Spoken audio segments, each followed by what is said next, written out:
የሞተ ሰው ካለ ሚስጥር ወይንም ደግሞ ከሟቹ ጋር አብሮ የሚቀበር ብዙ ነገር አለ።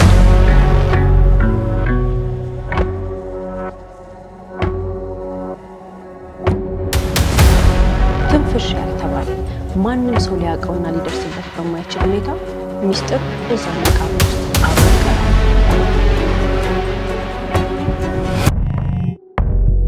አንዳንዴ ደግሞ ማቹ ሞቷል ግን ደግሞ ሚስጥር ቤት እንደሆነ አይታወቅም ከሆነ ቦታ ሹልክ ብሎ መጥቶ ግለሰብ ወይ ግለሰቧ ከሞቱ በኋላ ይጋለጣል።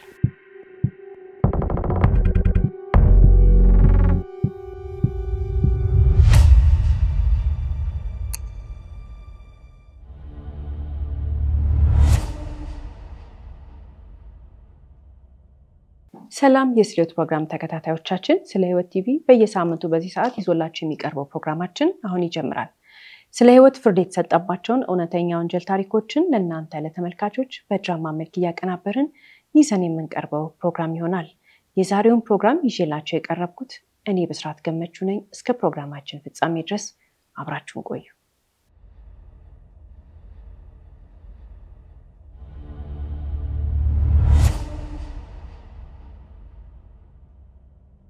አንዳንድ የወንጀል ታሪኮችን ስንመለከት የሞተ ሰው ካለ ሚስጥር ወይንም ደግሞ ከሟቹ ጋር አብሮ የሚቀበር ብዙ ነገር አለ። ትንፍሽ ያልተባለ ማንንም ሰው ሊያውቀውና ሊደርስበት በማይችል ሁኔታ ሚስጥር እዛው መቃብር ውስጥ አብሮ ይቀራል። አንዳንዴ ደግሞ ሟቹ ሞቷል ግን ደግሞ ሚስጥር ቤት እንደሆነ አይታወቅም ከሆነ ቦታ ሹልክ ብሎ መጥቶ ግለሰብ ወይንም ግለሰቧ ከሞቱ በኋላ ይጋለጣል። አንዳንድ ጊዜ ደግሞ አደጋ ደርሶ ወይንም ደግሞ የሆነ የሞተ ሰው ካለ ከአካባቢው መረጃ ይገኝና ሚስጥር ይጋለጣል። የዛሬ ባል ታሪካችን ይሄ ግለሰብ አሰፋ ይባላል። አሰፋ መኪና ያሽከረከረ ያለ በዛች ማክሰኞ ቀን ማታ የተደወለለት ስልክ ከሌላ ቦታ ሳይሆን ከቤቱ ነው። ከሚወዳቸው ቤተሰቦቹ በጣም ጥሩ ባል ነው። ይሄ ግለሰብ ለልጆቹ በጣም ደግ አባት ነው ሲባል በጣም ነው የሚሳሳላቸው። ልጆቹ በልተው የበሉ ማይመስለው ጠጥተው የጠጡ ማይመስለው ሲተኙ ሲነሱ ሁሉ ነገራቸውን ሁሉ የሚከታተል አባት ነው። እያንዳንዷ ነገራቸውን የልጆቹን ይከታተላል። ትምህርታቸውን፣ ምግባቸውን፣ መኝታቸውን፣ የውስጣቸውን ሰላም እንዴት እንደዋሉ ሁሉ ነገራቸውን የሚከታተል አባት ነው። አያምንም ልጆቹን ትቶ ለአንድ ቀን ለሁለት ቀን መቆየት የማይፈልግ አባት ነው። በጣም ነው የሚከታተላቸው። በቀን ብዙ ጊዜ ይደውላል ልጆቹ ጋር። ሚስቱን ያለን እንደሆነ ደግሞ ስስታም ነው ለሚስቱ ይሉታል። ሚስቱን ይሳሳላታል። ልክ ዛሬ የተገናኙ ፍቅረኛሞች ነው የሚመስሉት ይሏቸዋል ሰዎች። በጣም ነው የሚያከብራት፣ በጣም ነው የሚወዳት። ፍቅር ወይንም ደግሞ አንድ ባል ሚስቱን በፍቅር በምን አይነት መንገድ ነው መውደድ ያለበት ከተባለ እንዳሰፋ ነው ይላሉ ሰዎች። ብዙ ሰዎች የሚያውቋቸው ሰዎች ወይ እሱ ለሚስቱ ያለው ፍቅር ብለው ይገልጿቸዋል። ሚስቱና ልጆቹ እየጠበቁት ነበር። አትመጣም እራት ቀርቧል ብለው እየጨቀጨቁት ነው ደውለው። አሁን ሲደውሉለት ሶስተኛ ጊዜያቸው ነው። ለምን እሱ ሳይመጣ እራት አይበሉ? ታዲያ እነዚህ እናትና ልጆች የሚወዱት አባታቸው ለሷ በሚወዳት ባሏ እቤት እንዲመጣ ሲጠይቁት መጣው 5 ደቂቃ ናት የቀረችኝ ያላቸው። እውነቱን ነው። እንኳን አይደለም በመኪና ለሚሄድ ሰው በእግሩም ለሚራመድ ሰው መንገዷ 5 ደቂቃ አትሞላ የቀረችው ማለት ነው። መጣው እያላቸው ግን ምን አለ? አብሮኝ ግርምሽ አለ አለ። ግርማ የሚባል ጓደኛው ነው። ልጆቹ ፈነጠዙ። ለምን? የሚወዱት ያባታቸው ጓደኛ ነው። እሺ በቃ ለሱም ሳህን እናቀርባለን አሉና ስልኩን ዘጉት። 3 ሰከንድ አልቆየም ግን አሰፋ ያለበት መኪና ከሆነ መኪና ጋር አብሮ ተላተመ። እዚህኛው የተላተሙ መኪና ውስጥ የነበሩ 3 ሰዎች እዛው ጸጥ አሉ። እነሱ መኪና ውስጥ ያሉት ሰዎች አልተረፉም ተባለ። ሰፈሩ የመኪኖቹ ግጭት በጣም ኃይለኛ ስለነበረ አስፋልቱ በመስተዋት ሞላ። በዛ አካባቢ ያሉ ሰዎች ብረት ሸተተናሉ። የቀለጠ ብረት ነው ምንድነው የሸተታቸው? ሁላችንም ጥያቄ ነው። ግን አካባቢው ብረት ይለበራሉ ከግጭቱ ኃይለኛ ከመሆኑ የተነሳ። ከዚህ በኋላ እንግዲህ ፖሊስ ተጠራ፣ አምቡላንስ መጣ። አስከሬን ማንሳት ሲጀመር ግን ግርማ ተርፏል፣ ትንፋሹ አለ። ተሯሩጠው ወደ ሆስፒታል ወሰዱት።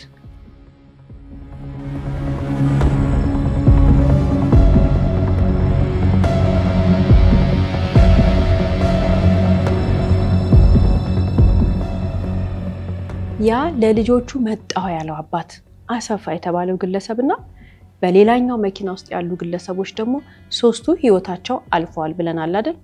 ከዚህ በኋላ እንግዲህ ግርማ የተባለው ግለሰብ ህይወቱ እንዲተርፍ ወደ ሐኪም ቤት ሄዶ 2 ጊዜ ቀዶ ጥገና ተደረገለት። እያገገመ መጣ።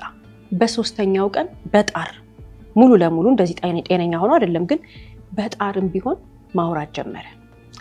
ይሄ ግለሰብ ማውራት ሲጀምር መጀመሪያ ያለው ነገር ፖሊስ ጥሩልኝ አለ። ፖሊስ መጣለት። ከዛ ለፖሊስ ቃል ሰጠ። ከዛ በኋላ ደግሞ ለፖሊስ ምን ብሎ አስገደደ? እባካችሁ ያሰፋን ባለቤት ጥሩልኝ አለ። እፈልጋታለሁ ላናግራት ፈልጋለሁ ይላል። ያሰፋ ባለቤት አናግራታለሁ ወይንም ደግሞ እፈልጋታለሁ ሲል ግን ወዲያውኑ ፖሊስም ሆስፒታሉም ተባበሩት። ከለቅሶ ላይ ተነስታ መጣች። ከለቅሶ ላይ ተነስታ ስትመጣ እሷ በጭንቅላቷ ያሰበችው ምንድነው?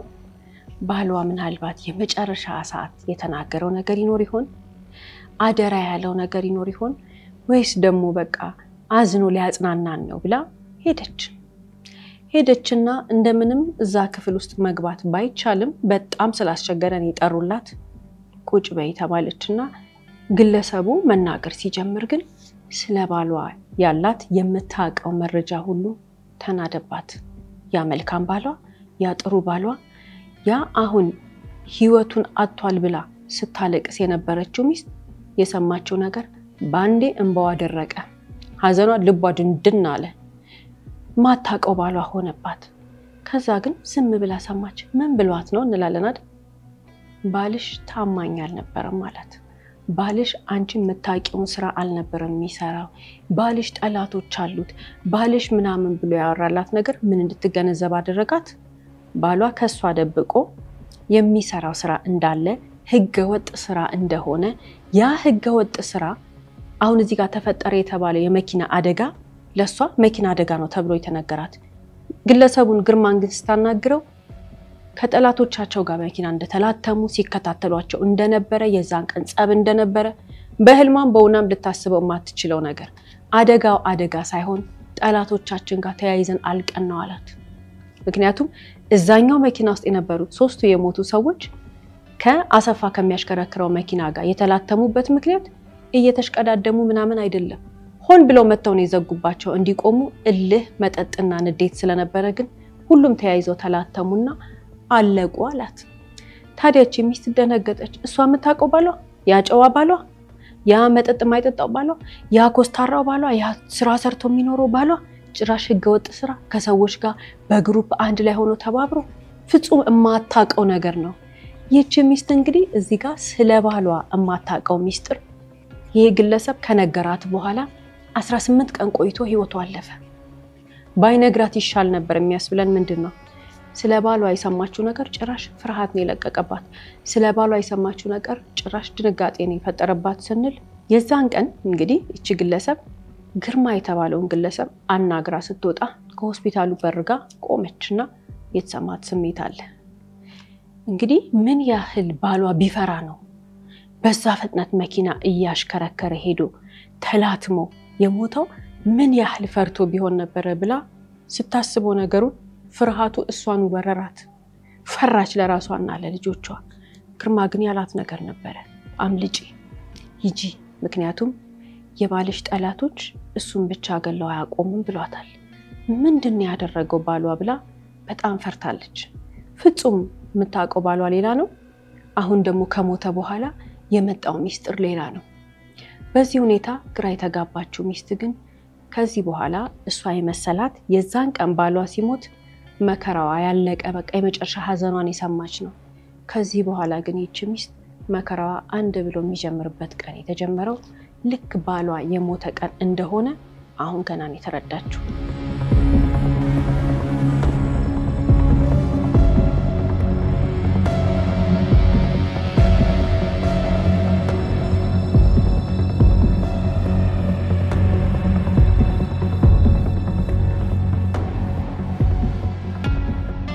የዛሬ ባል ታሪካችን ጸደይ ይሄ ሁሉ ሐዘን ከመድረሱ በፊት ምን አይነት ሴት ነበረች የሚለውን ስንመለከት ከምንም ነገር በላይ በባሏ እጅግ በጣም ደስተኛ በትዳሯ ያያት ሰው ሁሉ ተባርካለች የሚላት ሴት ነች። 4 ልጆችን አፍርታለች ከምትወደው ባሏ ጋር ካሰፋ ጋር። እነዚህ ሁሉ 2 ዓመታት ልንል በምንለው ደረጃ በትዳር ሲቆዩ በባሏ ደስታዋ ፊቷ ላይ ይነበባል ይሏታል ሰዎች። ሁሉም ሰው የሚቀናበት ትዳር ነው ያላት የሚያውቃት ሁሉ። ታዲያ በቤት አያያዟ ትመሰገናለች። የምትሰራው ምግብ ባሏና ልጆቿ በቃ ሌላ ቦታ ባይመገቡ እስከምትመኝ ድረስ ትለፋለች። እጇ ይጣፍጣል፣ ምግቧ ይጣፍጣል ይሏታል ሰዎች። የቤቷ ንጽህና ብዙ ሰዎች ይቀኑበታል። ንጹህ ናት ይላሉ። ይህች ሴት ኮስተር ያለች ናት፣ ግን ፊት አትሰጥም። ኑሮዋ ላይ በጣም የተጋች ሴት ናት። ያ ሁሉ ነገር ግን በድንገት በሰከንዶች ውስጥ በተፈጠረ አደጋ ዓለሟ ጨለመ ስንል አሁን እየተምታታባት ያለው ነገር አለ። የምትወደው ባሏ ያ ለሷ አንድ ጊዜ እንኳን ተከፍታ ለማየት የማይፈልገው ባሏ ዛሬ ህይወቱን ሲያጣ ግን ትልቅ ቤት አላቸው፣ ጥሩ ኑሮ አላቸው፣ በገንዘብ ማለት ነው። መኪኖች አሏቸው። እንደፈለገች ተመችቷት በገንዘብ ነፃነት ውስጥ ነው የኖረችው እስካሁን ድረስ። ከዛ ግን ልክ ባሏ ሞቶ ቀብር ከተፈጸመ በኋላ በ3ኛው ቀን የባሏ ቤተሰቦች ዝርግፍ ብለው መጥተው ቤት ውስጥ ገቡ። ገብተው አብረው መኖር ጀመሩ። ወይ ወንድማችን፣ ወይ ልጃችን ላንቺ ነው እነዚህን 4 ልጆች ጥሎ የሄደው? እንደው ልጆቹን ለማን ጥሎ እንደሄደ ቀና ብሎ ባየ ምናምን እያሉ ሲያወሩ ግራ ገባት። ምንም አልመሰላት። ያኔ ግን መደንገጥ ነበረባት። ቀጥሎ የሚፈጠረው ነገር ከባሏ ሞት ጋር ተያይዞ አንዱ ትልቁ አደጋ በባሏ ዘመዶች ስለሆነ ማለት ነው። ይህች ግለሰብ የባሏ ሞት አለ፣ እንደገና ተዘርግፈው ዘመዶቹ መተው የሚያረጉት ነገር ደግሞ ግራ አጋብቷት አይምሮዋ ማሰብ አቅቶታል። በዚህ መሃል ነበር እንግዲህ አንድ ግለሰብ መጣና እሱም በድጋሚ ለቅሶ ሊደርስ ነው የመጣው። ጓደኛው ነው። እነዚህ ሰዎች አላት ካጠገባቸው ብትርቅ ይሻልሻል፣ ባልሽ ጠላት አለው፣ ልጆችሽን ይዘሽ ጥፊ አላት። ያው ሰውዬ እንደገና ተመልሶ መጣና እባክሽን አንቺ ስለባልሽ ማታቂው ነገር አለ፣ ስለዚህ ልጆችሽን ይዘሽ ከአካባቢው ተሰወሪ ይላታል። ይህች ሚስት የሞተው ሰው እንደዛ አላት። አንዱ ጓደኛው 2 ጊዜ መጥቶ እንደዛ አላት። ግራ ገባት። ነገር ግን ግራ የገባት ነገር ግልጽ ብሎ የሚታየው መቼ ነው? ፖሊስ የጠራት ጊዜ ነው። ፖሊስ አደጋው ምንድነው፣ ለምንድነው የተፈጠረው ብሎ የራሱ የምርመራ ቴክኒክ አለው። ስለዚህ አንድ ቀን ተጠራችና ፖሊስ ፊት ቁጭ ካለች በኋላ ግን ሁሉ ነገር ጸዳላት። ባሏ ምን እንደሆነ ለሷ 4 ልጆችን ስትወልድ እነዛን ከ20 ዓመት በላይ 2 ዓመታት ቀላል አይደለም በትዳር ከባሏ ጋር ስትኖር ባሏ ሚነግራት ስራ አለ። ፖሊስ ግን አሁን የነገራትና የተረዳችው ሌላ ነው የባሏ ስራ። የባሏ ማንነት አለ፣ እሷ ግን አታውቀውም እንጂ ባሏ ሌላ መልክ አለው። ሌላ መልክ አለው ስንል ደግሞ እሷ የምታውቀው የባሏ ስራ አይደለም፣ ስራው ሌላ ስራ አለው። እሷ የምታውቀው የባሏ ማንነት አይደለም፣ ሌላ ነገር አለው። ግን ባሏ የሚሰራው ብቻውን አይደለም፣ በግሩፕ አንድ ላይ ተደራጅቶ ነው። ብዙ አባላት ያሉት ስራ አለው። አባላቶቹ ግን ባዳ አይደሉም፣ የራሱ ዘመዶቹ ናቸው። አንድ ነገር የተነገራት ነገር ግን የበለጠ አስደነገጣት። አደጋው የተፈጠረ ቀን 2 መኪናን የተጋጨው አይደል? ግን 3ኛ መኪና አለ። 3ኛው መኪና ሲያሽከረክር የነበረው ሰው ደግሞ ማን ነው? የባሏ ታላቅ ወንድም ይሄኛው ግለሰብ ነው። ተርፏል ነበረ በሰዓቱ፣ ግን አላወቀችም። ለመጀመሪያ ጊዜ ነገራት ፖሊስ ነው። ለዚህ ነው ባሏ ከወንድሞቹ ጋር ከእህቶቹ ጋር ተባብሮ እናትየው ጭምር የሚያውቁት ወንጀል ውስጥ የተነከሩ የሚሰሩት ነገር ሁሉ ጥፋት የሆነ አንድ ትልቅ ቤተሰብ ነው። ግን ጓደኞቻቸውን መልምለው አንድ ላይ ነበሩ። ታዲያ ባሏ ይሄንን ነገር ሲያደርግ ይሄንን ስራ ያመጣው ያስተማራቸው ቤተሰቡን ሁሉ እዚህ ውስጥ የከተተው ይሄኛው የባሏ ታላቅ ወንድም መሆኑን አሁን ተገንዝባለች። ነገሮቹ ስዕሎቹ ሁሉ እየተገለጹላት መጡ። ግን የሷ ደህንነት ለምንድነው ያሳሰባት ያለን እንደሆነ እዚህ ጋር የገባት ነገር ምንድነው? ሁሉን ነገር ሲሰራ ባሏ ከወንድምና ከእህቶቹ ጋር ያልነገራት ወንጀል ስለሆነ ነው አይደል? ምን አይነት ወንጀል? ህፃናት እየሰረቁ መሸጥ፣ ህፃናት እየሰረቁ አደራጅቶ ጉልበታቸው መበዝበዝ፣ ሰዎችን በህገ ወጥ መንገድ በባህር መላክ፣ ለማመን የሚያስቸግሩ አንዳንዶቹ ለመናገርም ይከብዳሉ። ሰዎቹ የሚሰሯቸው ነገሮች ስራ ብለው ነው እንግዲህ እነሱ የሚያደርጉት። ታዲያ ባሏ በዚህ ወንጀል ውስጥ እንደተሳተፈ አታውቅም። ባሏ አደንዛዥ እጽ እያዘዋወረ እንደሚሸጥ አታውቅም። ህገወጥ የተባለ ነገር እነሱ የሚቀራቸውን መቁጠር ይሻላል የሚሰሩትን ስራ ከመቁጠር ምክንያቱም ብዙ ነገር ነው የሚያደርጉት ይሄ ቤተሰብ እንደ ቤተሰብ የሚሰራው ነገር ዛሬን የተደረሰበት ከዚህ በፊት ተጠርጣሪ ነበሩ አናቅም ግን ይህች የመኪና አደጋ ግን ትልቁን ሚስጥር ያጋለጠች ነው ለምን ፖሊስ ሁሉ ነገር እየደረሰበት ነው ታዲያ ሚስት እንድትጠነቀቅና ያሉትን ሁኔታዎች ፍንጭ ከተሰጣት በኋላ አሁን እየገባት መጣ ፖሊስ እየተከታተለ እንደሆነ በተደጋጋሚ ነው እየተባሉ ቤተሰቦቹ ቃል ሲሰጡ ዛሬ የአሰፋ ቤት ውስጥ ሆነው ሚስትና ልጆቹ ባሉበት ቤት ውስጥ በየመኝታ ቤቱ የተሰገሰጉት ሰዎች የሚያረጉት ነገር ግን ለነሱ የፖሊስ ነገር አስገቷቸዋል አይደል ለሷ ደግሞ ስጋት ሆኖባታል ለቅሶ ቤት ውስጥ ማታ ምን ይባባላሉ ነግሬሃለሁ ይባባላሉ ወንዶቹም ሴቶቹም ሽጉጥህን አጠገብ አርገተኛ ሽጉጥሽን አርጠገብሽ አርገሽተኝ ይባባላሉ እሷ ሰጋች ምክንያቱም በራሷ መኝታ ቤት ከባሏ ጋር የምትተኛበት መኝታ ቤት ውስጥ 4 ልጆቿን ይዛ ነው የምትተኛው ቀን ኪሳቸው ውስጥ ምናምን ስለታያለች ሚመጣ ጠላት እንዳለ ነው የሚያስቡት ሰጋች ይህች እናት ከዚህ በኋላ ግን ያደረጉት ነገር እጅግ በጣም የበለጠ ስጋት ውስጥ የሚከታት ነው ፖሊስ እየተከታተለ ፖሊስ የሚደርስበት ነገር እንዳለ ወይንም ደግሞ እሷ ፖሊስ የነገራትን መረጃ እንደሰማች አያውቁም ግን እሷ እዚህ ቤት ውስጥ ከሰነበተች ከዚህ በኋላ ሌላ ሚስጥር ታወጣለች ብለው ስላሰቡ ጠሯትና እቃዋን ሰጥተው ልጆቹን እኛ እናሳድጋቸዋለን ሂጂ አሏት ቤቷ መኪናዋ ኑሮዋ ሁሉ ነገሯ ንብረቷ ለሷ የምታቀው ነው አይደል ግን አመጡና ወረቀቱን አሳዩት ቤቱም በእናታቸው ስም ነው በሁሉም እናት ስም ባሏ ይሄንን አልነገራትም እሷ የምታቀው ቤቱ የሷ እንደሆነ ነው የሷና ይባሏ መኪና የምን መኪና አሏት እሷ የሷ የሆነ ነገር በስሟ ያለው የሷ መታወቂያ ብቻ ነው ምንም ነገር የላት እነዚህን 4 ልጆች ይዛ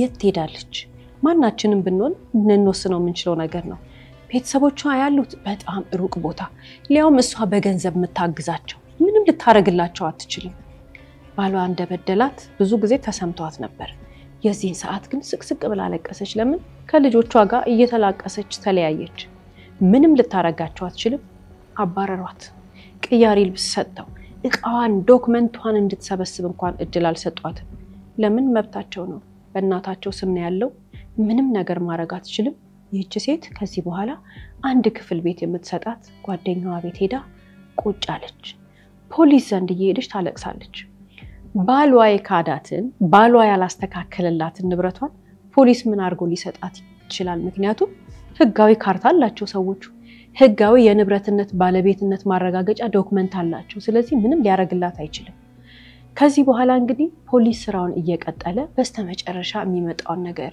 መከታተል ጀመረች ለሷ ልጆቿን ማየት እንደባዳ ወይንም ደግሞ ደሩቅ ሰው በ3 ሳምንት አንዴ ተፈቀደላት ትሄዳለች ልጆቿን አይታ ትመጣለች ተላቅሰው ይገናኛሉ ተላቅሰው ይለያያሉ እነዚህ በሞቀ ቤት ውስጥ በጣም በተደላደለ ኑሮ ካንድም 2-3 ሰራተኛ የነበረበት ቤት ውስጥ 2-3 መኪና የነበረበት ባልና ሚስት መኪና እየተቀያየሩ የፈለጉትን ያወጡ እየነዱ ልጆቹን እንደፈለጉ አሞላቀው ሲያሳድጉበት የነበረው ህይወት ድንገት በሰከንድ ውስጥ ቅይር ብሎ ዛሬ ሚስት በዚህ ሁኔታ ጓደኛዋ ቤት እየኖረች ነው ልጆቿ ደግሞ እናትና አባታቸውን አጥተው ከማይወዷቸው የአባታቸው ዘመዶች ጋር አንድ ቤት ውስጥ እየኖሩ ነው ልጆቹ ትምህርት አቁመዋል ለምን ማንንም አያውቅ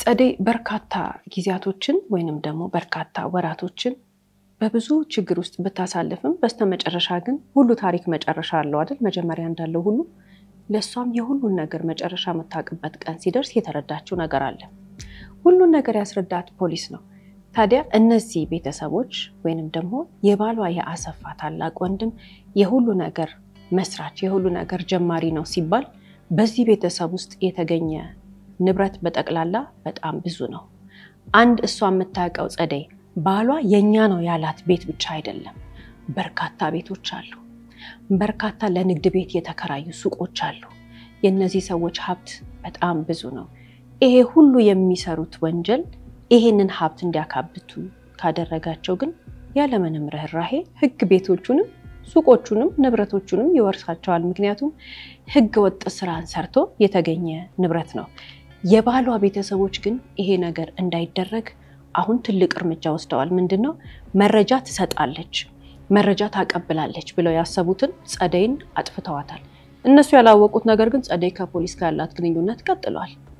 1 ዓመት ከ3 ወር በኋላ ሁሉ ነገር ለፍርድ ሲቀርብ ፖሊስ ምርመራውን አጠናቆ ነበር። ግን ታሪኩ እኛ ከምናቀው ወይንም ከተመለከትነው በጣም ብዙ ተቀይሯል። ምንድነው ያለን እንደሆነ የዛሽ ቀን የእቺኛዋ አደጋ ስትደርስ ፖሊስ ከጠዋት ጀምሮ የነበረውን ነገር ሁሉ ደርሶበታል። እሷ ቀናት እንግዲህ ለዚህ ሁሉ ወንጀል መጋለጥ ምክንያት የሆነችው። ያቺ ቀን ጠዋት ሲጀመር ጸደይ ብታቅ ኖሮ ባሏን አታስኬደውም ነበር። ከሰዎች ጋር 9 ሰዓት ቀጠሮ አለው፣ ግን ታላቅ ወንድሙ አለበት። ስብሰባው ወይንም ደግሞ ቀጠሮ ለሰላም አይደለም፣ ለጨዋታ አብረው ስራ ለመስራት ፕላን ሊያደርጉ ሳይሆን ያከራከራቸው ነገር ላይ ውሳኔ ሊሰጡ ነው። ውሳኔያቸውና ክርክራቸው ግን ጠንካራ ነው። ምን እየተነጋገሩ ነበር? ግርማና አሰፋ አንድ ቡድን ሆነዋል። ይሄንን ህገ ወጥ ነገር እናቁም ብለው ወስነዋል። ስለዚህ ንብረታችንን ስጡን፣ ቤተሰባችንን ጠብቀን መኖር እንፈልጋለን ብለው ሲከራከሩ 2 ዓመት ሆኗቸዋል። ይሄ የነሱ የያዙት ቡድን ነው። እነዛኞቹ ደግሞ ለብቻ ናቸው። ሶስቱም እዛኛው መኪና ውስጥ ሆነ የሞቱትና ያሰፋ ታላቅ ወንድም ደግሞ አለ። የዚህ ሁሉ ነገር የዚህ ሁሉ ተንኮል ጠንሳሽና ዋና መሪ የሆነው ግለሰብ እሱ ደግሞ ምን ይላቸዋል? አትወጡም ወይንም ደግሞ ይሄንን ነገር በፍጹም አታደርጉትም። ለምን? ወዷቸው አይደለም ወይ ንብረታቸው ተካፍሎ እንዲበላሽ አይደለም። ምክንያቱም ይሄ ግለሰብ እኮ ያሰፋ ታላቅ ወንድም እያንዳንዱ ንብረት በሌሎች ወንድሞቹ ስም በእናትየው ስም ዶክመንት አዘጋጅተው ሼር ተከፋፍለው ቁጭ የተደረገ ነው። ዝም ብሎ አንስቶ በእንትና ስም የሚባል ነገር የለም። ወጥ ስራ እየሰሩ ግን ህጋዊ ንግድ ፍቃድ አውጥተው መሰሪ የሆኑ ሰዎች ናቸው። ታዲያ እነዚህ ሰዎች እናትየውን አስገብተዋል ሼሩ ላይ ሲባል 61% የእናታቸው ነው። ስለዚህ ትልቁ ሼር የእናትየው ስለሆነ ወንድምየው ማስወጣትም ማስገባትም መስጠትም መቀነስም ሲፈልግ የሚያዘው እናቱን ነው። ማንም ከነሱ ቁጥጥር ውጪ ስለማይሆን ነው። እንግዲህ ግርማ እና ይሄኛው ሰው ወንድምየው አሰፋ በሰላም ገንዘባችንን ስጡን እንውጣ ብለው መከራከር የጀመሩት። ብዙ የተቆላለፈ ነገር አለው። ምክንያቱም ያኔ እንወጣለን ብለው አላሰቡም እነዚህ ሰዎች። አሁን ግን መውጣት ፈልገዋል። ግሩፕ ፈጥረዋል። አሰፋና ግርማ ተስማምተዋል።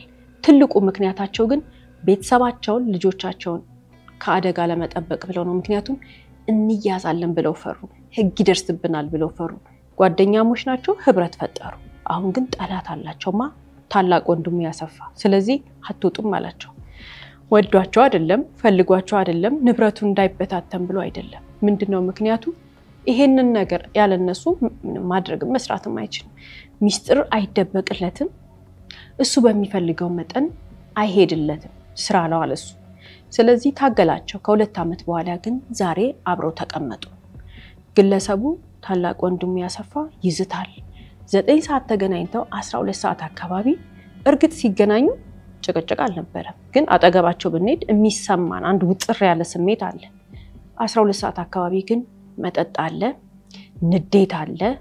በመሐከላቸው እየተከራከሩ ነበር። ግርማና አሰፋ አቋማቸውን አስቀመጡ። ምን አሉ? በፍጹም እንወጣለን አሉ። በመሃል አትወጡም ትወጣላችሁ የሚል ክርክር ሲጀመር ግን ትልቅ ወንድምየው እንዴት ሐሳቤን አይቀበሉኝም ማለትና ተነስቶ የዛን ጊዜ ቤት ውስጥ የነበረው ወንበር፣ ጠረጴዛ፣ ብርጭቆ ሁሉ ነገር መወራወር ሲጀምሩ ግርማና አሰፋ እየሮጡ ወጡ። ሲወጡ እርግጥ ንዴት ነበራቸው፣ ግን እየሳቁ ነበር። እነሱም ሞቅ ብሏቸዋል። መኪና ውስጥ ገቡ። መኪና ውስጥ ገብተው ሊያመልጡ ነው አይደል? ሊሄዱ ነው። ወንድምየው ሽጉጥ እያወጣ ተከተላቸው። ብቻውን ነው እሱ መኪና የሚያሽከረክረው። ሽጉጥ እያወጣ ሲከተላቸው እነዛ ጓደኞቻቸው ደግሞ እነሱም ይዘው ይመጣሉ። ንዴት አለ፣ ብስጭት አለ፣ መጠጥ አለ፣ እልህ አለ። ለምን ጥላችሁኝ ወጣችሁ? እሱ መሪያቸው ነው። የገዛ ወንድሙ ታናሽ ወንድሙ 4 ልጆች እንዳሉት ያወቀ ነው የግለሰብ ያን የሚያደርገው። ከዛ በኋላ ግን እየተከታተሉ እየሄዱ ያለ መንገድ ላይ ብዙ መኪኖች የሉም። ሁሉም እየተከታተሉ ነው፣ ለመሽቀዳደም እየሞከሩ ነው። እነዛኞቹ 3ቱ ያሉበት መኪና ሹፌሩ ወይንም ደግሞ አንደኛው ጓደኛቸው ምን ለማድረግ አሰበ? ከፊት ለፊታቸው ሄዶ ሊቀድማቸው። ተሽቀዳደሙ እየሄዱ ነው አይደል? ትልቅ ሰዎች ናቸው እነዚህ ሰዎች፣ ህፃናት አይደሉም። እየተሽቀዳደሙ እየሄዱ ይሄኛው መጣና ከፊታቸው ሄደና ከዛ ሰው ከፊት ሲቀድም ወንደዚህ ሲኬድ ነው የምናውቀው እሱ ግን እንደዚህ ቆመ ስለዚህ ሲመጣ የነበረው መኪና እንዲ ሲገባ ሁለቱ መኪኖች እዛው ተላተሙ እዛው አንድ ላይ አምስቱም አለቁ አንድ ግርማ ብቻ 18 ቀን ቆይቶ ህይወቱ አለፈ በዚህ ሁኔታ ነበር እንግዲህ የአምስት ሰዎች ህይወት ያለፈው የማተረፈ የታላቅ ወንድምየው ብቻውን ሲያሽከረክር የነበረው እዚህ ጋር ያቺ መኪና ከመጋጨቷ በፊት ግን ግርማና አባትየው አሰፋ ለሚስትና ለልጆቹ መጣን 5 ደቂቃ ነው የቀረን እውነታቸውን ነው ቢራመዱ 5 ደቂቃ አይቀርም ነበር ግን ህይወታቸው አለፈ ከዚህ በኋላ ግርማና አሰፋ ህይወታቸው አልፏል እነዛ 3 ሰዎች ሞተዋል ሼር ሆልደሮች ቀነሱለት ለወንድምየው ለታላቅ ወንድምየው ንብረት ተካፋይ ቀነሰለት ስለዚህ በህይወት ያሉ ወንድሞቹን ያዘ እናቱን ያዘ እህቶቹን ያዘና አንድ ሰው ግን ተቀረዋለች ማ ይቺኛዋ ሚስት ሌላው ሰው ማያቅም ስለ ሼሩ ማያቅም እኮ እነዛ 3 የሞቱት ሰዎች እኮ መኪና አደጋ ደረሰ ተብሎ ሚስቶቻቸው ገንዘብ ምን ጋር እንዳለ ባሎቻቸው አያቁም ምን እንደተፈጠረም አያቁም በቃ ባሎቻቸው እናቶቻቸው ወንድም እህቶቻቸው በመኪና አደጋ ሞቱ ብለው አልቅሰው ቆጸጥ ብለዋል ፖሊስ ባይደርስበት እዚህ ጋር እኮ እቺ ልጅ በህይወት ስላለችና 4 ልጆቿ ስላሉ ቤት ውስጥ ትርምስ ራሳቸው ስለፈጠሩ ሳይሆን ፖሊስ መርምሮ ስለደረሰበት ነው የታወቀው ይቺኛዋ ልጅ ላይ ትኩረት ማረጋቸው ትልቅ ፍንጭ ሰጥቷል ማን ላይ ጸደይ ላይ ከዚህ በኋላ እነዚህ ሰዎች ለምርመራ ሲደርሱ አዎ ወንጀል ሰርተው ያካበቱት ንብረት እንደሆነ ታወቀ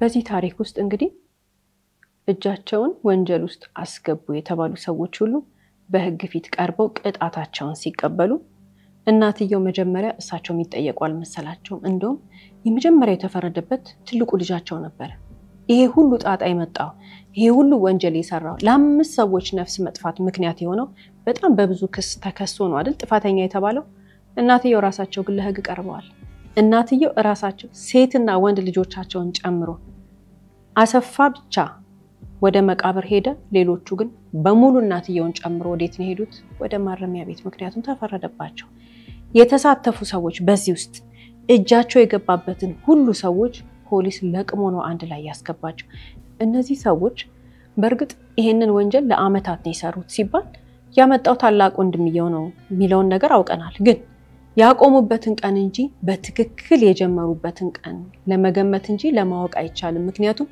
አመታት ሰርተዋል ካንድ ወንጀል ወደ አንድ ወንጀል ካንድ ወንጀል ወደ አንድ ወንጀል በቤተሰብ ደረጃ ተደራጅተው ይሄንን ሁሉ ነገር ሲያረጉ የዚህ ቤተሰብ መሪ የዚህ ቤተሰብ ፈላጭ ቆራጭ የሚናገሩትን የሚያረጉትን የሚሰሩትን ነገር ሁሉ ግን በፍላጎታቸው እንዲያምኑት እንዲቀበሉት አድርጎ ቤተሰቡን እየመራ የቆየው ማን ነው ታላቅ ወንድማቸው ነው ትልቁን ቅጣት የተቀበለው እሱ ነው እናትየው በመጦሪያ እድሜያቸው ብዙ ተከብሮ በሚኖሩበት እድሜያቸው እንግዲህ ወደ ማረሚያ ቤት ሄደዋል እሳቸውም ቢሆኑ አላመለጡ እንደውም ይሄ ወንጀል ሲሰራ በጣም ደስተኛ ነበሩ ለምን ብዙ ገንዘብ ነበር ያካበቱት የሚያሳዝነው ከሁሉም በላይ እንግዲህ ባዶ እጇን የቀረችው 4 ልጆቿን ግን አቅፋ ያለችው ያሰፋ ሚስት ናት ሲባል ያሰፋ ሚስት በርግጥ ያኛው ሰው ተጠንቀቂ 2 ጊዜ ለቅሶ ቤት ውስጥ መጥቶ ልጆችሽን አድኝ ያላት ሰው 4 ልጆቿን ይዛ እንድታስተምር ማረፊያ እንድታገኝ ቢያንስ አንድ ቤት ውስጥ ተቀምጣ ልጆቿን እንድታሳድግ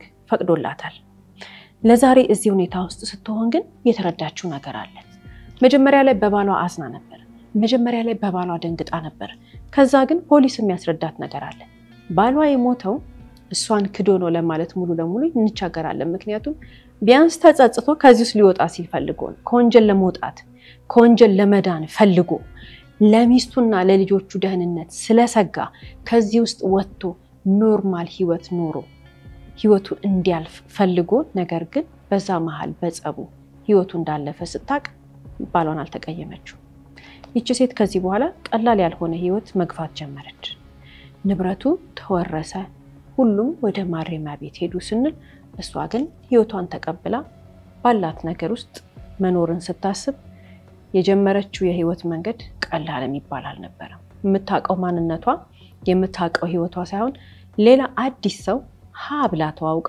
ኑሯን ጀመረች።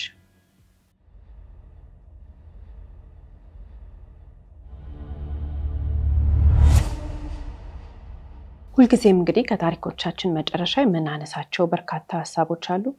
የዛሬ ባል ታሪኮቻችንን ስንመለከት አዎ የሞቱት ሰዎች በጣም ያሳዝናሉ። አዎ ወንጀለኞቹ ደግሞ ያናድዱናል አይደል? ግን አለማድነቅ የማይቻለው አንድ ሰው አለ፣ ሚስትየው። እቺ ሴት ከዚህ ሁሉ ነገር በኋላ ታሪኳን ስንመለከት የተረዳነው ነገር አለ። ያለችበትን ሁኔታ ስንከታተል ምንድነው በጥንካሬ ልጆቿን እያሳደገች ነው። በፊት ሞልቃቃ ይሏት ነበር አይደል ጎረቤቶቿ። ዛሬ ግን ቁርጡ ቀን ሲመጣ ስራዋን እየሰራች ነው። ስራዋን ሰርታ የተሰጣትን እድል ተጠቅማ ልጆቿን እያስተማረች እያሳደገች ነው ያለችው።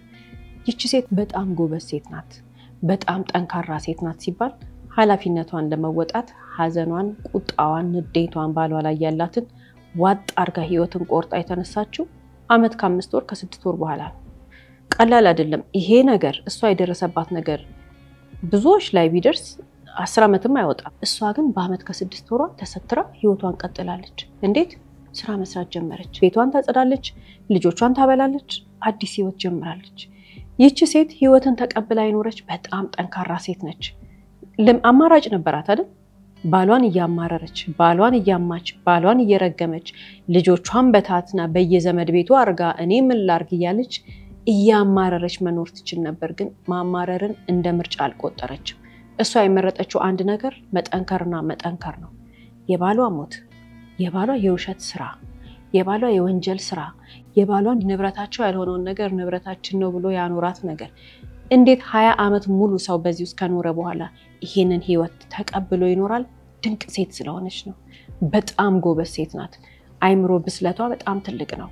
ሁላችንም እንግዲህ በህይወት አጋጣሚ አንዳንዴ ምን ሳናስበው በብርሃን ፍጥነት ልክ እንደሷ እሷ ህይወቷ የተቀየረው በሰከንዶች ነው። እነዛ ሁለት መኪኖች ተጋጩ፣ አለቀ፣ ህይወቷ ተቀየረ። አንዳንድ ጊዜ ፈጣሪ ጠብቀን ከእንደዚህ አይነት ነገር ግን ሊፈጠር ይችላል። እኛ ግን የምናጋንነው፣ እኛ ግን የምናወራው፣ እኛ ግን የምናረገው ከተፈጠረብን ከሆነብን ነገር በላይ አብዝተን አጋንን ነው። እሷ ይሄን ሁሉ መከራ ችላ፣ እሷ ይሄን ሁሉ የህይወት ለውጥ ችላ በሐዘን ተጎድታ ቀጥ ብላ እየኖረች ነው አይደል? ተመስገን ብላ 1 አመት ከ5 ወር ከ4 ወር ወይንም ከ6 ወር በሚያክል ጊዜ። እኛ ግን አንዳንዴ 10 አመት ልናማረር እንችላለን። ትንሽ ነገር ተፈጥራ ሁላችንም በህይወት መፈተን ያለ ነገር ነው። ሁላችንም በህይወት ውጣ ወረድ ማየት ያለ ነገር ነው። ሁላችንም በህይወት ከፍታና ዝቅታ ያለ ነገር ነው። ግን የሆነ ችግር ሲገጥመን የኛ መታወቂያ ባናረገው፣ የኛ መገለጫ ባናረገው፣ በቃ ገጠመን የሆነ ፈተና አለፍ ነው። እቺ ሴት መታወቂያዋ ጉብዝናዋ ነው የሆነው። መታወቂያዋ ወይ እቺኮ ባሏ እንደዚህ ያደረጋት እንዲሆን አይደለም ያደረገችው። ስሟ የሚነሳው በመልካም ነው። ሰው እንዲያወራላት ብቻ ሳይሆን ለራሷም፣ ለጭንቅላቷም፣ ለአይምሯም፣ ለህይወቷም፣ ለልጆቿም ምሳሌ ነው የሆነችው። እንደዛ መሆን መቻል አለብን። የሆነ ነገር ጎደለብን፣ የሆነ ነገር ሰው በደለን፣ ከሷ በላይ ላንበደል እንችላለን። እኛ ግን አጉልተን ስናወራ፣ እኛ ግን አጋነን ስናወራ ትልቅ ነገር እናደርጋለን። ስለዚህ ሰው ሆኖ ፈተና ማይፈተን የለም፣ ሰው ሆኖ ማይጎዳ የለም፣ ሰው ሆኖ አስቸጋሪ ነገር ማይገጥመው የለም። በፈተና ጊዜ ግን መጽናትና ራሳችንን በደንብ አድርገን አድነን ወደ ተሻለው ነገር መሄድ መቻል አለብን። አለበለዚያ ምን እንሆናለን? በዛው አንድ ቀን በደረሰብን ጉዳት፣ አንድ ቀን በተበደልነው በደል፣ አንድ ቀን ባዘንነው ነገር ውስጥ ዘመናችን ይበላል፣ ዘመናችን ያልቃል። እኛና ያደረሰብንን ችግር አንድ ላይ አጣምረነው መላቀቅ ያቅተናል። ይሄ ከአስተሳሰብ ጋር የተያያዘ ነገር ነው። ለነገሮች የምንሰጠው ክብደት ነው። እኛ ጤና፣ እኛ ደህና እንሁን፣ እኛ እድሉን እናገኝ እንጂ ወደፊት ማንራመድበት ምክንያት የለም። ዋናው አስተሳሰባችንን ነው ማስተካከል ያለብን። ተመሳሳይ አይነት ሁኔታ እኮ ተመሳሳይ አይነት ችግር ለሌላ ሴት ብንሰጣት ሌላኛዋ ሴት የምትሸከምበት መንገድ በጣም አደገኛ ሊሆን ይችላል። አንድ እንደገና ደግሞ ለሌላም ሴት ብንሰጥ ያችም ሴት ወደ ተሻለ ከፍ ወዳለ ምናልባትም ከጸደይ ወደ ተሻለ አይነት ህይወት ልትኖር ትችል ነበር። ጸደይ ግን ድንቅ ሴት ነች። ከሷ ብዙ ነገር መማር መቻል አለብን። ይሄን ሁሉ ነገር ተቋቁማ ስታልፍ እንደ ሴት ልጅ እጅግ በጣም ጎበዝ ስለሆነች ነው። የዛሬ ባል ታሪኮቻችንን ተመልክተን ሌላ የምናነሳው ሰው እንግዲህ አሰፋ ነው አይደል? አባትየው። ሊያናድደን ይችላል ይሄ ሰው፣ ሊያስቆጣንም ይችላል፣ ስሜታዊም ያረጋል ይሄ ሰው ያደረገው ነገር። ለምንድነው ይሄንን ያደረገው እሱ ነው የሚያውቀው ግን የማስተዋል ጉድለት የማሰብ ወይንም ደግሞ የአይምሮ አስተሳሰብ መዛባት እንዳለበት ግልጽ ነው እውነትና ውሸትን ለይቶ አያውቅም 20 ዓመት ለሚስቱ የውሸት ህይወት የሰጠ ሰው ነው ለልጆቹ ለአራት ልጆቹ የሌላቸውን ነገር አላችሁ ያለ ያኖረ ሰው ነው ከሱ በኋላ ልጆቹ ምን ሊሆኑ ይችላሉ ብሎ አንድ ቀን ሊሞት እንደሚችል እንኳን አላሰበም ሁላችንም ማስተዋል ያለብን አንድ ነገር አለ እንግዲህ በተለይ ሴት እህቶቻችን የሚኖሩበትን ህይወት ምንነት ጠንቅቀው የማያውቁ በጣም ብዙ ናቸው ብዙ ጊዜ ሰው ትኩረት የሚያደርገው ባልየው ከሞተ በኋላ ልጅ መጣ ምናምን ይላሉ ትልቁ ነገር ግን ባል ከሞተ በኋላ ንብረት የት እንዳለ ማጣቅ ሴት አለች ሚስት ማለት ባል ከሞተ በኋላ ገንዘብ ማንጋ እንዳለ አንዳንዱ ገንዘብ ባል ተበድሮ ይሞታል አንዳንዴ አበድሮ ይሞታል አንዳንድ ጊዜ የሆነ ንብረት ይኖራል በወንድሙ ስም ያረጋው የሆነ ንብረት ይኖራል በእናቱ ስም ያረጋው የሆነ ንብረት ይኖራል በሆነ ሰው ስም ያረጋው ለምንድነው ያን ያረጋው ምክንያት ይኖረዋል እሱ ብቻ ነው የሚያውቀው የትኛው ምድር ላይ ያለ ምክንያት ግን ይሄንን ነገር ትክክል ያረጋው አይችልም አንድ ሚስት ኑሮዬ ብላ እየኖረች ንብረቷ በሰው ስም ተቀምጦ ንብረቷ በሰው ስም ተከማሽቶ ህጋዊ ነገር ሳይኖራት ያ ቤቴኔ ነው ያንተኔኔ ነው ልትል አትችልም ያ ነገር በሷና በባሏ ስም ብቻ ከሆነ ነው የሷ የሚሆነው ታዲያ ለምንድነው አባቶች የሚዘናጉት ወይንም ባሎች የሚዘናጉት ዘላለማዊ ሰው ይሆኑ ምንም ነገር የማይገጥማቸው ይመስላቸዋል ብዙ ሰዎች በዚህ ነገር ውስጥ መከራ ውስጥ ሲገቡ አይተናል ሰው ለወለደው ልጁና ይሄንን ያክል አመት በትዳር አብሮ ለኖረው ለሚወዳት ሚስቱ መከራን ጥሎ መሄድ ካልፈለገ ችግር ጥሎ መሄድ ካልፈለገ ሀዘኑ ይበቃቸዋል ባልን ማጣትና አባትን ማጣት ይበቃቸዋል ብሎ የሚያስተውል ሰው ይሄንን አያደርግም ነገ አስተካክለዋለሁ ብሎ ማያስብ ንብረት በሚስት ያለው አንድ ሰው ንብረት በእህቱ ስም በእናቱ ስም በወንድሙ ስም ያደረገ ካለ ዛሬ ነው ማስተካከል ያለበት ዛሬ አሁን ነው ያንን እርማት መውሰድ ያለበት ሚስት ተካፍላ እንዳትሄድ ብሎ ይሄን የሚያደርግ ሰው አለ ይሄንን ቤቱን ማስተካከል መጀመሪያ የሱ ስራ ነው ግን በቤተሰቦች ስም አድርጉ ህይወት ከሚያልፍ ድረስ መጠበቅ ወይም በድንገተኛ ህመም ማለፍ ሚስትን ወይንም ደግሞ የትዳር አጋሩን ስላለው ገንዘብ አለማወያየት እጅግ በጣም ትልቅ ስህተት ነው አዋቂ የሚያረጋው ነገርም አይደለም አስተዋይ ሰው የሚያረጋው ነገርም አይደለም ሰው ሲለፋና ሲኖር ንብረት የሚያፈራው ለራሱ ለትዳር አጋሩና ለልጆቹ ነው ከዛ ውጪ ግን ደለድላለው አስተካክላለሁ በከሌ ስም አደርጋለሁ ምክንያት ይሄ ነው የሚባለው ነገር የትኛው ምድር ላይ ያለ ነገር ተቀባይነት የለውም ስንል ምክንያቱ ምንድነው ሰው በድንገተኛ አደጋ ሞቶ በድንገተኛ አደጋ ህይወቱ አልፎ አንዳንድ ጊዜ በህይወትም ይያለ ግን መናገር የሚያቅተው ህመም ሲገጥመው ለራሱ መኖሪያና መታከሚያ እስከሚያጣ ድረስ ችግር ውስጥ የወደቁ ሰዎች አሉ ማስተዋል መቻል አለብን ወንዶች ይሄንን ማስተካከል መቻል አለባቸው ሴቶቹስ የሉም በህይወት ንብረታቸው በእንተና ስም ነው ሲባል ዝም የሚሉአሉ ንብረቱ እኮ ቤት አለን ግን ቤቱ በእናቱ ስም ነው ሞተሻል እንዴ አንቺ በህይወት የለሽም ምን ትሰሪያለሽ ያን ቤትሽም በእናቱ ስም ሲያረግ አንቺ የት ነሽ ቤትም በእህቱ ስም አድርጎታል እኔ ምን ላርግ የሚሉ እኔ ገጥሞኝ ያውቃል በህይወት የላችሁም እናንተ ዛሬውኑ ማስተካከል መቻል አለባቸው ምክንያቱም ይሄ ሰው የሆነ ነገር ቢደርስበት ነገ ጧት ልጆች የሚበሉት የሚጠጡት የሚማሩበት ነገር ነው የሚጣፋው ንብረቱ አይደለም ቁም ነገሩ ስለ ንብረቱ አይደለም ያወራን ያለ ነው ልጆች በሰነ ስርዓት መማር አለባቸው ልጆች በሰነ ስርዓት እንቅልፍ መተኛት አለባቸው ልጆች በሰነ ስርዓት መመገብ አለባቸው አባታቸው ከሞተ በኋላ ንብረት ይያለ ቤተሰብ ንብረቱን ወስዶ ልጆች የሚቸገሩበት ምክንያት የለም ስለዚህ እናቶች ማስተዋል መቻል አለባቸው ቆፍጠን ያለ አቋም ሊኖራት ይገባል በንብረትሽ ላይ አትደራደሪ የዛሬው ባለ ታሪካችን አንድ ቀን ዶክመንት አይታጣቀም አንድ ቀን ይሄ ንብረት እስቲ በማን ስም ነው ብላ አይታጣቀም አልተማረችም ይሏታል ማንበብ አትችልም ይሏታል ማንበብ የማይችል ሰው ወይንም ደግሞ ትምህርት ቤት ያልሄደ ሰው ምን ያረጋል መማር የሚችል ሰው ይዞ ይመጣና ያስነብባል ህጋዊ ተቋም ጋር ሄዶ ያረጋግጣል ምንድነው የሚደረገው ብሎ ልብ ማለት አለባቸው ሴቶች እህቶቻችን ያለፈው አለፈ አሁን ግን እኛ መንቃት መቻል አለብን እንደነዚህ አይነት ፕሮግራሞችም ያነቁናል አይደል ስለዚህ ንብረታችሁ የናንተ መሆን አለመሆኑን ህጋዊ መሆን አለመሆኑን በዛ ላይ ደግሞ በትክክለኛው የመንግስት ተቋም መመዝገብ አለመመዝገቡን የት ነው የሚጣራው ብላችሁ ሄዳችሁ ንብረታችሁን አስተካክላችሁ ማስቀመጥ መቻል አለባችሁ መቼ ዛሬ አሁን ስንፍና ያስፈልገንም ማስተካከል መቻል አለብን ምክንያቱም ከጎናችን ያለው ሰው እንዲዝረከረክ ምናረጋውኛ ነን ከጎናችን ያለው ሰው ጥንቃቄ የጎደለው ነገር እንዲያደርግ ምናረጋውኛ ነን ሌላው የዛሬ ባል ታሪኮቻችንን ተመልክተን የምናነሳው ሐሳብ አንዱ ምንድነው በጣም ያዘንበት የገረመን ነው አይደል የባልየው ቤተሰቦች የአባትየው ቤተሰቦች ማለት ነው እውነት እነዚህ ሰዎች ባሰፋ ሞት አዝነዋል እውነት እነዚህ ሰዎች እውነት ግን ሰው ሞቶባቸዋል ሰው አጥቷል ነው የሚያስብለን ምክንያቱም ምን ያህል ለንብረቱ እንደተረባረቡ ምን ያህል ፖሊስ እንዳያቀባቸው እሷን እስከ ቤት እስከማስወጣት ድረስ የደረሱ ይሄ ታሪክ እንግዲህ የወንጀል ታሪክ ስላለው ትንሽ መልኩ ለየት ይላል ግን ሁላችንም በለተለት ህይወታችን ምን ታዘበው ነገር አለ ባል ሲሞት ሚስትን ልክ እንዴት ነው የሆነ ምን ያየ ንብ ነው የሚባለው ውርር አርገው የሟቹን ሚስት አያድርስና ባልየው ከሞተ በኋላ የሞተውን ሰውዬ ሚስት ወረው ንብረቱን ለመውሰድ የሚቋምጡ የሚጣሉ መከራ ውስጥ የሚከቷት በየፍርድ ቤቱም ያንከራትቷት በርካታ ሰዎች አሉ ከነዚህ ሰዎች መካከል ደግሞ ትልቁን ድርሻ የሚወስዱት የሟቹ የባልየው ቤተሰቦች ናቸው በተለይ ወንድሞች ካሉ የወንድማችን ገንዘብ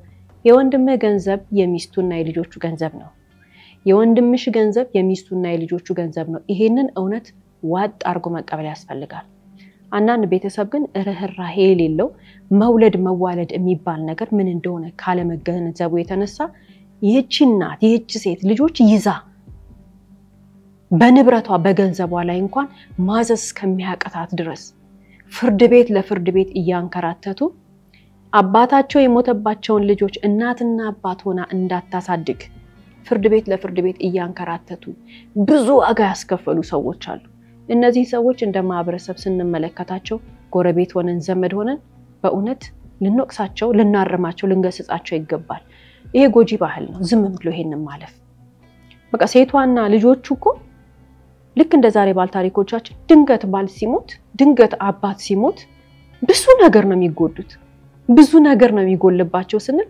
ያባትየው መሄድ ያባትየው አለመኖር በራሱ ትልቅ ነገር ነው ግን እነሱ ምን ያረጋሉ ልክ እሱ ከሞተ ከተቀበረ በኋላ እሷን ጠላት አድርገው ሚስትየውን የሚያሰቃዩ በየፍርድ ቤቱ የሚያንከራትቱ ከዛ ነገር ባለፈ ደግሞ በቃላት ያወጡ የሚያሸማቀቋት ነገር ዘመድ ቤት ሄዳ እንደ ድሮ ዘመድ መሆን እስከሚያቀታት ድረስ ደስታ መካፈል እስከሚያቀታት ባልየው ሞቶ አመት 2 3 4 አመት በኋላ ድረስ እሷን እንደ ዘመድ አያዋትም ለምን ንብረት ወረሰች እና ማን ይወረሰው እና ማን ይወሰደው ልጅ ያለው ሰው ማን ልጆቹ ብቻ ናቸው የሚወስዱት ማን ይወሰደው እንዴ ያለፋበትን ሰው የወንድሙ ንብረት እንዴት ሰው እየተናደደ ይኖራል በወንድሙ ሀብት እንዴት ሰው እየተቃጠለ ይኖራል ሚስትየው ወረሰችው ልጆቹ ወረሱት ብሎ ይሄ እኮ በጣም ትልቅ ያስተሳሰብ ቀውስ ነው ይሄንን ሲል ከአፉ ሲያወጣ ይሰማነው ሰው ወደ ሆስፒታል እንዴት ነው ማድረግ ያለበት ምክንያቱም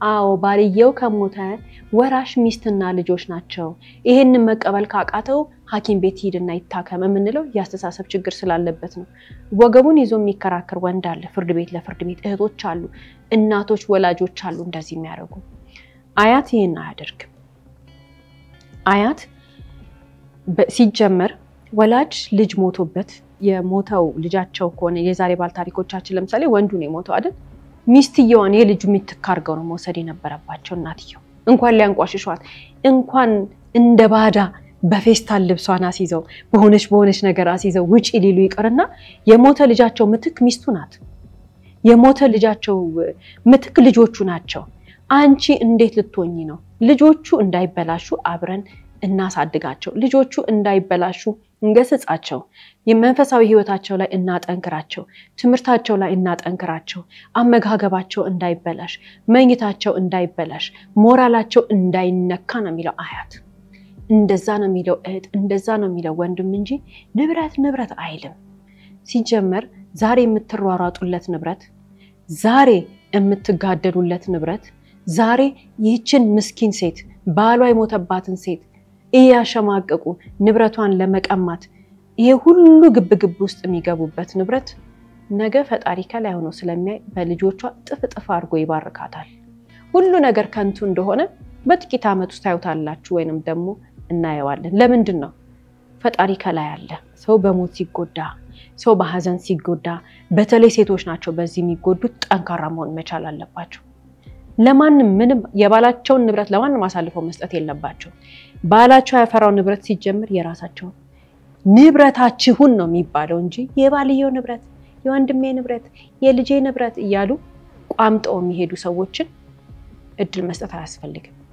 ህግን ማናቅ ከሆነ እንደነዚህ አይነት አደጋ ሲደርስ ድንገት ባል ሲሞት ድንገት ባል በአደጋ በህመም በተለያየ ነገር ህይወቱን ሲያጣ ሴቶች እህቶቻችን አው ሐዘን ላይ ናቸው አው በጣም ይደነግጣሉ ግን ምንም ነገር ላይ ሳይፈርሙ ምንም ነገር ላይ ሳትስማሙ ምንም ነገር ሳትገቡ መጀመሪያ መሄድ ያለባችሁ ህጋዊ ተቋም ጋር የተማረ ሰው ጋር ህጋዊ ላይሰንስ ያለው ይሄን ነገር የሚያማክራችሁ ጠበቃ ጋር ነው መሄድ ያለባችሁ ጠበቃ ሲባል ደግሞ እንትናም አይደለም ማንጋ መሄድ እንዳለብን ራሳችን እናቃለን በማስተዋል ምን አይነት ጠበቃ ጋር ነው የምንሄደው ማንጋ ነው የምንሄደው በምን አይነት መንገድ ነው ያገኘነው ዝም ብለን ያገኘነው ሰው ጋር አይደለም ምክንያቱም ሊወርስብን የሚፈልግ ሰው ራሱ ጠበቃ ያመጣልና አንዳንዴ ማይሆን ነገር የሚያማክረን ጠበቃ ያልሆነ ሰው ህጋዊ ፍቃድ የሌለው ሰው ሊያመጣብን ይችላል በአፍ የተነገረ ሁሉ ትክክል ስላልሆነ ትክክለኛውን ዶክመንት ማየት መቻል አለብን የሚያማክረንን ሰው መምረጥ መቻል አለብን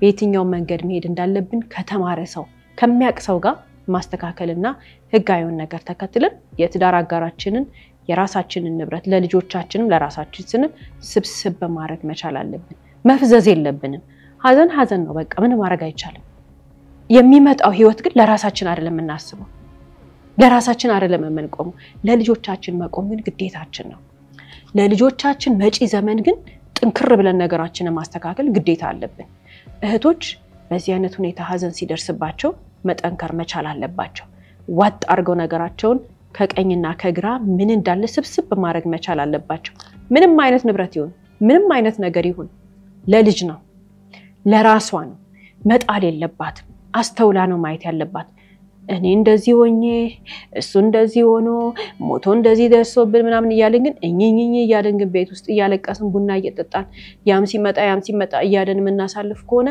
ቀሪው ዘመናችን ሁሉ የኛ ሳይሆን የልጆቻችን ጭምር በሐዘን እንደሚሆን መረዳት አለበት መጠንከር ግዴታ ነው እናት ሴት ልጅ በእንደዚህ አይነት ሰዓት ላይ ማዘን ሁሉ አይፈቀድላትም በቃ መጽናናት ግዴታዋ ነው መጠንከር ግዴታዋ ነው ለምን ስትል ብቸኛ ወላጅ ነች አሁን እናትም አባትም እሷ ስለሆነች መጠንከር መቻል አለባት አለበለዚያ ከራሷ አልፎ የልጆቿን ህይወት ታበላሻለች አለበለዚያ ቀማኛ የባል ዘመድ የባል ወዳጅ የባል እህትና ወንድም ይመጡና ንብረቷን ውርስ ያረጉባታል